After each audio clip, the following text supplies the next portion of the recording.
ఆయన యందు మమ్మును ఎల్లప్పుడూ విజయోత్సవముతో ఊరేగించుచున్న దేవునికి స్తోత్రము. 2 కొరింథీ 2:14 ఓటమిలాగా కనిపించిన పరిస్థితుల్లో దేవుడు ఘన విజయాలనిస్తాడు. చాలాసార్లు శత్రువు కొంతకాలం జయిస్తాడు, దేవుడు చూస్తూ ఊరుకుంటాడు. కానీ మధ్యలో కలిగించుకొని శత్రు ప్రయత్నాలన్నింటినీ వమ్ము చేస్తాడు. ఆ తరువాత మనకి దొరికే ఘన విజయం అంతకుముందు శత్రువుది పై చేయిగా ఉండకపోయినట్లయితే అంత ఘనంగా కనిపించేది కాదు. 3 యూదా యువకుల్ని మండుతున్న అగ్నిగుండంలోకి పడవేసిన కథ మనందరికీ తెలుసు కదా.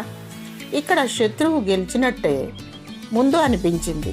సజీవుడైన దేవుని సేవకులు భయంకరమైన అపజయాన్ని ఎదుర్కోబోతున్నట్లు అనిపించింది. మనకి కూడా ఎన్నో పరిస్థితుల్లో మనం ఓడిపోయినట్లు, శత్రువు గెలిచినట్లు అనిపిస్తుంది.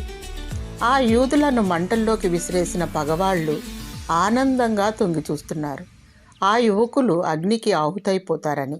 అయితే వాళ్ళు అగ్నిగుండంలో హాయిగా పచార్లు చేస్తూ ఉండటం చూసి నివ్వెరపోయారు.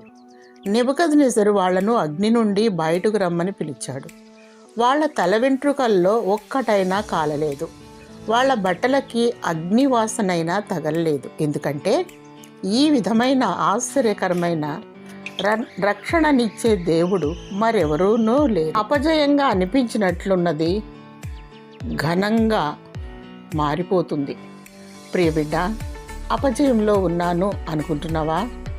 దేవుడు నీ పక్షంగా విజయాన్ని ఇవ్వబోతున్నాడు. ధైర్యంగా ఉండు. ఆమేన్.